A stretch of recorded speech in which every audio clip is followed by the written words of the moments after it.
Captain হিসাবে আসলে মাশরাফি ভাইকে অনেক ফলো করা হইতো ছোটবেলা থেকে, মহেন্দ্র সিং ধোনি। নিজের কাছে এটাই লাগে যে এই বছর যদি আমি ভালো করি পরের বছর আমার ডিমান্ড অনেক বেড়ে যাবে। সবসময় করেছি, ইনশাল্লাহ সামনে যদি ক্যাপ্টেন্সি করতে হয় ইনশাল্লাহ তখনও করবো।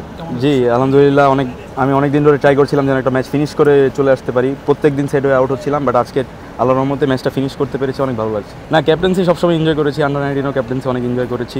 আই থিঙ্ক দায়িত্ববোধটা যখন আসে তখন নিজের ভিতর থেকে একটা রেসপন্সিবিলিটি চলে আসে যে না, আমার ম্যাচটা জিতাইতেই হবে সিন্স আমি ক্যাপ্টেন। তো আই থিঙ্ক ওইটাও একটা বড় প্লাস পয়েন্ট আমার জন্য। তবে দল হয়তো বা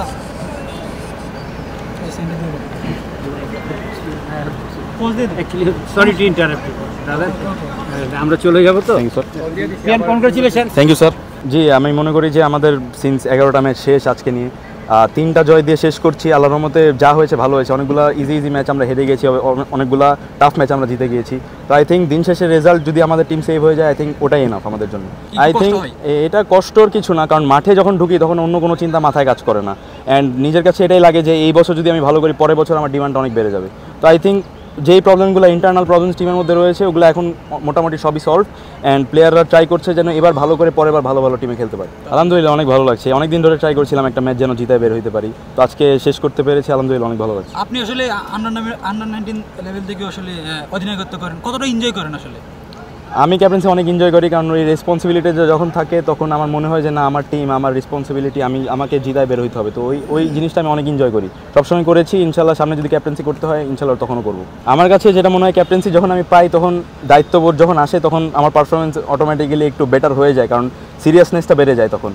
তো আই থিঙ্ক এটা আমার জন্য অনেক ভালো একটা দিক। পরিকল্পনা হলো সামনে যদি ইনশাল্লাহ হাই পারফরমেন্স টিমে যদি থাকি তাহলে চেষ্টা করবো যে নিজেকে যতটুকু ইমপ্রুভ করা যায় প্লেয়ার হিসাবে, কারণ প্রতি বছরই ট্রাই করছি যেন নিজের খুঁটিগুলো বের করে একদম ভালো প্লেয়ার হওয়ার জন্য যতটুকু করা লাগে চেষ্টা করে যাচ্ছি। ইনশাল্লাহ সামনের দিকে যদি হাই পারফরমেন্সে ভালো করতে পারি তাহলে সামনের দিকে ন্যাশনাল টিমের জন্য অনেক কাছাকাছি চলে যাব। ক্যাপ্টেন হিসাবে আসলে মাশরাফি ভাইকে অনেক ফলো করা হইতো ছোটোবেলা থেকে, মহেন্দ্র সিং ধোনি। ওনারা যেই ঠান্ডা মাথায় ক্যাপ্টেন্সি করে ওটা অনেক শিক্ষণীয় আসলে। তো আমি মনে করি যে প্যানিক হওয়ার কিছু নাই, খারাপ সময় আসবে ভালো সময় আসবে, জাস্ট দলটাকে একদম স্মুথলি চালানোই ক্যাপ্টেন্সি। না আসলে লেগ স্পিনার আনলে একটু ফার্স্টের দিকে যখন ব্যাটসম্যানরা সেট হয়ে যায় তারপর ডিসাইড করলাম যে না, অন্য বলার নিয়ে এখন একটু চাপের মধ্যে রাখা। কিন্তু রাব্বি ভাই আর মঈন ভাই অনেক ভালো ব্যাটিং করেছে, ডেফিনেটলি ওদের দুজনের জন্য আজকে মানে এই রানটা ওরা করতে পেরেছে। আই থিঙ্ক ওনারা অনেক এক্সপিরিয়েন্স, ওদের থেকে অনেক কিছু শেখার আছে যে প্রেশার সিচুয়েশানে কীভাবে টিমকে ব্যাক করা যায়। আই থিঙ্ক আমাদের জন্যও শিক্ষণীয়, এবং এটাও অনেক কিছু বোঝা যায় যে আগে এক্সাইটেড হওয়া যায় না।